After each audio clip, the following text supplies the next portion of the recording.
प्रणाम। मकर संक्रांति।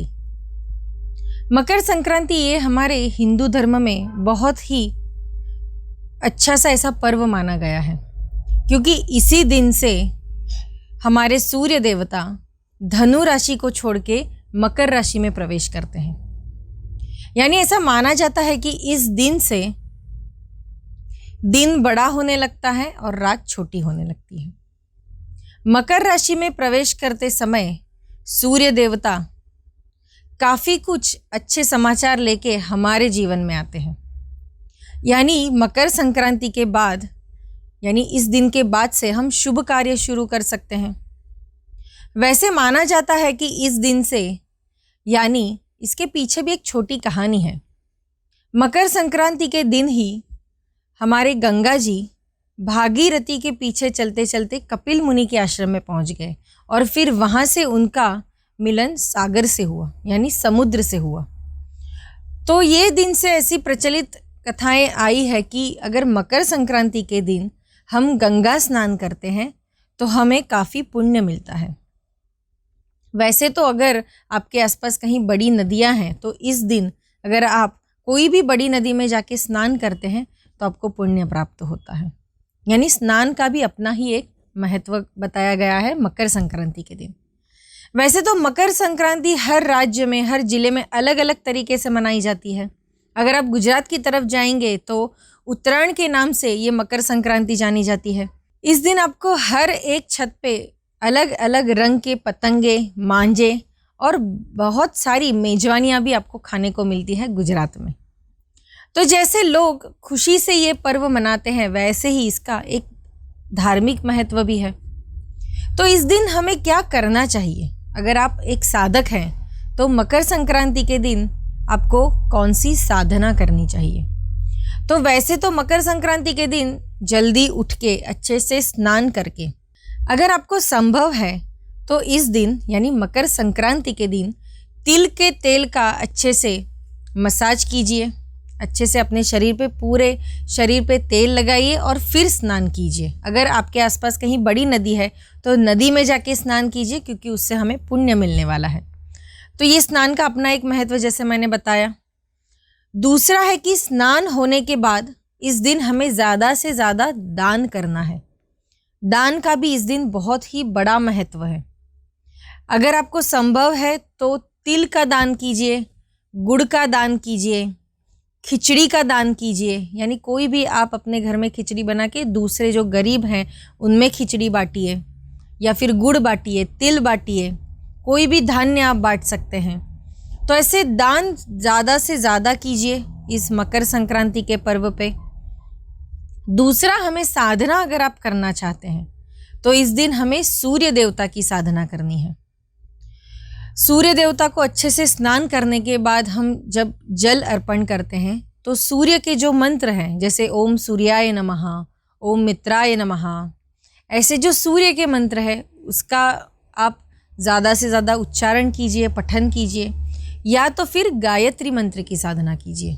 यानी जब आप सूर्य को अर्घ दिखाएंगे तो उस समय आपको गायत्री मंत्र बोलना है, जैसे ओम भूर्भुवः स्वाहा, ओम तत्सवितुर्वरेण्यम, भर्गो देवस्य धीमहि धियो यो नः प्रचोदयात्। ऐसे ये गायत्री मंत्र की साधना आप कर सकते हैं। श्वेत वस्त्र परिधान कीजिए और सूर्य को अर्घ चढ़ाते समय आप ये गायत्री मंत्र की साधना कीजिए। कुछ लोगों को प्रश्न पड़ेगा कि मैं रात के समय साधना कर सकता हूँ क्या? तो सुबह जल्दी उठ के स्नान करके आपको इस दिन जल्दी सुबह साधना करनी है। उसके बाद पूरे दिन आप अच्छे से पतंग उड़ा सकते हैं, अपने मित्रों के साथ अच्छे से घूम सकते हैं, अच्छी अच्छी व्यंजनें बना के खा सकते हैं, लेकिन सुबह के समय हमें साधना करनी है। साधना क्यों करनी चाहिए मकर संक्रांति के दिन, ये भी प्रश्न आपको पड़ेगा।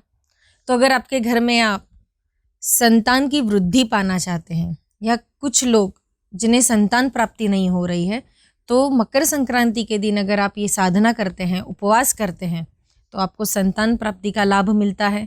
दूसरा, समृद्धि रहती है, घर में सुख शांति रहती है।